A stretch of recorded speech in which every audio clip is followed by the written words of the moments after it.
अस्सलाम वालेकुम नाजरीन, आप देख रहे हैं सूरज टीवी HD। मैं आपकी होस्ट सना खादिम। खबर शामिल करते हैं चीफ रिपोर्टर अब्दुल गफ्फार। राजनपुर वजीर आला पंजाब सरदार उस्मान बुज़दार राजनपुर पहुंच गए। वजीर आला सरदार उस्मान बुज़दार कोट मिट्टन मारूफ बुजुर्ग हजरत ख्वाजा गुलाम फरीद के मज़ार पर हाजिरी दी।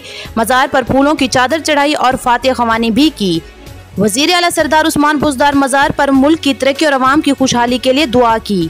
वज़ीर आला पंजाब सरदार उस्मान बुज़दार ख्वाजा गुलाम फरीद के दरबार की तज़ईन व आरैश और तोसी के मंसूबे का संगे बुनियाद रखेंगे। दरबार की तोसी और तज़ईन व आरैश के मंसूबे पर तकरीबन 6 करोड़ रुपए खर्च करेंगे। वज़ीर आला उस्मान बुज़दार सीनियर सियासतदान सरदार नसरुल्लाह खान दरीशा के डेरे पर भी जाएंगे। वज़ीर आला Sardar Usman Buzdar chairman leader record authority MPA Sardar Ahmed Ali Darisha के बेटे के वलीमे में भी शिरकत करेंगे।